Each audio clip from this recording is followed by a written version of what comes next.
P Chekkutty, ഒരു തരംഗമുണ്ടായിട്ടുണ്ട് എന്നാണ് കോൺഗ്രസ് അവകാശപ്പെടുന്നത്. ആ തരംഗത്തിൽ അങ്ങ് 100 സീറ്റ് ഇങ്ങു പോരും എന്ന് തന്നെയാണ് അവർ കരുതുന്നത്. അതിൽ ഈ പറയുന്ന വലിയ രീതിയിലുള്ള ശതമാനക്കണക്ക്, പോളിംഗ് ശതമാനം, അത് ഒരു ഘടകമാണ്. SIRും ഒരു ഘടകമാണ്. പക്ഷെ അത് കൂടാതെ തന്നെ വലിയ രീതിയിൽ ആളുകൾ 2019-ലും 24-ലും ഒക്കെ എത്തിയതുപോലെ അതേ മാതൃകയിൽ തന്നെ വോട്ടർമാർ വന്ന് വോട്ട് ചെയ്തു എന്നതാണ് അവരുടെ അവകാശവാദം.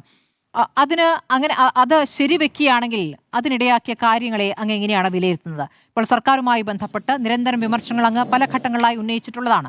അങ്ങനെയെങ്കിൽ ഒരു ഭരണമാറ്റം ഉണ്ടാവുകയാണെങ്കിൽ അതിൽ പ്രധാന ഘടകങ്ങളായി വരിക എന്തായിരിക്കും? ഞാൻ നേരത്തെ KT-യോട് ചോദിച്ച പിണറായി വിജയൻ എന്ന ഒരൊറ്റ മുഖത്തെ മുൻനിർത്തിക്കൊണ്ട് നടന്ന തിരഞ്ഞെടുപ്പ് മാത്രമല്ല, പൊതുവെ എടുത്ത സമീപനം ഒരൊറ്റ നേതാവിൽ ഒതുങ്ങുന്നു. അത് കമ്മ്യൂണിസ്റ്റ് ശൈലിയല്ല എന്നുള്ളത് പലപ്പോഴായി പിണറായി വിജയൻ തന്നെ പറഞ്ഞിട്ടുള്ള ഒരു കാര്യമാണ്. ഇപ്പോഴിതാ തിരഞ്ഞെടുപ്പ് പോളിംഗിന് ശേഷം CPM-നെ എല്ലാ കാലത്തും പിന്തുണച്ചിട്ടുള്ള, CPM-ന്റെ എല്ലാ നടപടികളെയും, സർക്കാരിൻ്റെ എല്ലാ നടപടികളെയും പിന്തുണച്ച് അവർക്ക് പിന്തുണ നൽകുക മാത്രമല്ല, ഓരോ തീരുമാനങ്ങളിലെയും അവരുടേതായ കൃത്യമായ വ്യാഖ്യാനങ്ങൾ നടത്തി പ്രതികരിച്ചു കൊണ്ടിരുന്നവർ പോലും ഇപ്പോൾ ഒരൊറ്റ മുഖത്തെ മുന്നിൽ നിർത്തി തെരഞ്ഞെടുപ്പ് നേരിട്ട് തെറ്റായിപ്പോയി, അതൊരു ശരിയായ കാര്യമായിരുന്നില്ല എന്ന വിലയിരുത്തലുകൾ ഇപ്പോൾ ഒരുപാടായി കാണുന്നു. അങ്ങനെ വിലയിരുത്തുന്നു?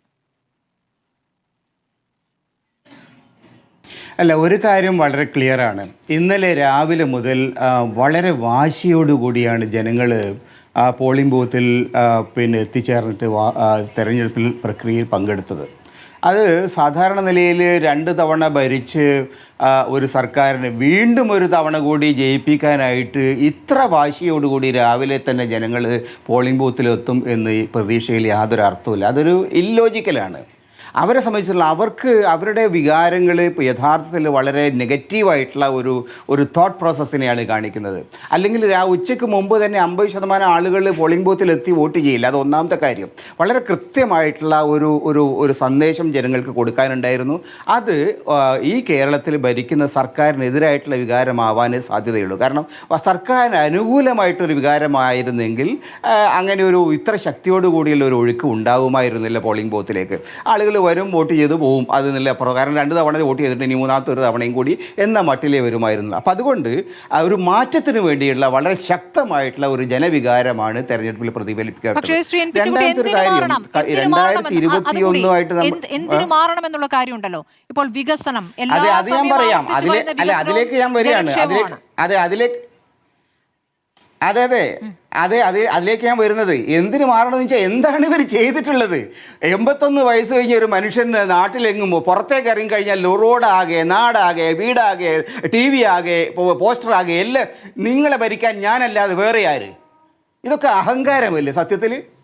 81 വയസ്സുള്ള ഒരാൾ കേരളത്തിലെ 2.5 കോടി ജനങ്ങളോട് ചോദിക്കാൻ നിങ്ങളെ ഭരിക്കാൻ ഞാനല്ലാതെ വേറെ ആരെന്ന് ചോദിച്ചു കഴിഞ്ഞാൽ അതിന് ജനങ്ങൾ എന്ത് മറുപടിയാണ് പറയേണ്ടത്? മറുപടി എന്താ പറയുന്നത് ഞാൻ ഇപ്പോൾ പറയുന്നില്ല. അത് പറഞ്ഞാൽ എന്താ പറയുക, അൺപാർലമെൻ്ററി ആവും. അതുകൊണ്ട് ഞാനത് പറയാത്തതാണ്. പക്ഷേ ജനങ്ങളുടെ മനസ്സിൽ ആ വികാരമുണ്ട് നിങ്ങൾ മനസ്സിലാക്കണം. ജനങ്ങൾ വിഡ്ഢികളല്ല. കേരളത്തിലെ ജനങ്ങൾക്ക് രാഷ്ട്രീയ പാരമ്പര്യമുണ്ട്, രാഷ്ട്രീയ ബോധമുണ്ട്. ഇങ്ങനെയുള്ള ഏകപക്ഷീയമായിട്ടുള്ള നിലപാടുകൾ, ഒരു തരത്തിലുള്ള അഹങ്കാരഭരിതമായിട്ടുള്ള ക്യാമ്പയിനാണ് സത്യത്തിൽ നടന്നിരിക്കുന്നത്.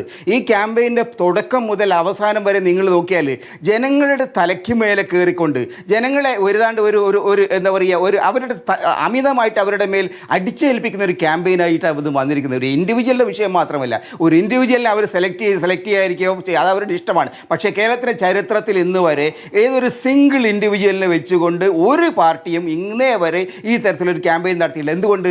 അങ്ങനെ ക്യാമ്പയിൻ നടത്തി കഴിഞ്ഞാൽ ജനങ്ങൾ തിരിച്ചടിക്കും. കാരണം അദ്ദേഹം നടത്തുന്ന ഓരോ ചെറിയ തെറ്റുകളും, അദ്ദേഹത്തിൻ്റെ ഭാഗത്തുനിന്ന് ഓരോ ചെറിയ പെശകുകളും വലിയ തോതിൽ പർവ്വതീകരിക്കപ്പെടും. അത് ആപത്താണ് എന്ന് തിരിച്ചറിയാനുള്ള ബോധ്യം കേരളത്തിലെ രാഷ്ട്രീയ നേതൃത്വത്തിന്, ഈ UDF ആയാലും LDF ആയാലും അവർക്കൊക്കെ ഉണ്ടായിരുന്നു. അതുകൊണ്ടാണ് നായനായാലും ശരി, VS ആണെങ്കിലും ശരി, EMS ആണെങ്കിലും ശരി, അവരെ മാത്രം വെച്ചുകൊണ്ടുള്ള ഒരു തെരഞ്ഞെടുപ്പ് ക്യാമ്പയിൻ ഇന്ന് വരെ കേരളത്തിൽ ഉണ്ടായിട്ടില്ല എന്നൊരു റിയാലിറ്റി. അതിൻ്റെ കാരണം എന്ന് വെച്ചാൽ രാഷ്ട്രീയമായിട്ട് കേരളം പോലൊരു സ്ഥലത്ത് നമ്മൾ പ്രത്യേകമായിട്ട് കാണാം. അതിനൊരു വലിയ പാരമ്പര്യമുണ്ട്, രാഷ്ട്രീയമായ വിദ്യാഭ്യാസമുണ്ട്, ശക്തമായ രാഷ്ട്രീയ ചർച്ചകൾ എല്ലാ തലങ്ങളിലും നടക്കുന്ന ഒരു സൊസൈറ്റിയാണ് ഇവിടെ. അപ്പോൾ അതുകൊണ്ട് വിഷയങ്ങളിൽ നിന്ന്, വസ്തുതകളിൽ നിന്ന്, യാഥാർത്ഥ്യങ്ങളിൽ നിന്ന് ഒളിച്ചോടിക്കൊണ്ട് ഒരു എന്താ പറയുക, ഒരു പിയർ റിലേറ്റഡ് ആയിട്ടുള്ള വസ്തുതാ വിരുദ്ധമായിട്ടുള്ള കാര്യങ്ങൾ വെച്ചുകൊണ്ട് ഒരു ക്യാമ്പയിൻ നടത്തി കഴിഞ്ഞാൽ അത് തിരിച്ചടിക്കും എന്നുള്ളത് നമ്മൾ മനസ്സിലാക്കണം. കേരളത്തിലെ 2.5 കോടി ജനങ്ങൾക്കിടയിൽ നിന്ന് വളരെ സ്വാഭാവികമായിട്ട് ലീഡേഴ്സ് ഉയർന്നു വരും. അതാണ് നമ്മുടെ ചരിത്രം, നമ്മുടെ അനുഭവം അതാണ്. അതിൽ നിന്ന് വ്യത്യസ്തമായിട്ട് ഒരു സിംഗിൾ ഇൻഡിവിജ്വലിൽ ഫോക്കസ് ചെയ്തത് തന്നെ അവരുടെ ഏറ്റവും വലിയ പെശകായിട്ടാണ് ഞാൻ കാണുന്നത്. ആ ഒറ്റ കാരണം കൊണ്ട് തന്നെ അവരുടെ ക്യാമ്പയിൻ അടി മുതൽ മുടി വരെ പരാജയപ്പെട്ടു പോയിട്ടുണ്ട്. അതിന് എന്താ പറയുക, അത് എന്താ പറയുക, തെറ്റായ പാതയിലൂടെയാണ് പോയിട്ടുള്ളത്. അതിൻ്റെ സ്വാഭാവികമായിട്ട് റിസൾട്ട് എന്ന് പറയുന്നത് പിന്നെ ഈ തെരഞ്ഞെടുപ്പിൽ അവർക്കെതിരായിട്ടുള്ള ഒരു ജനവിധി വരും എന്നുള്ളതാണ്.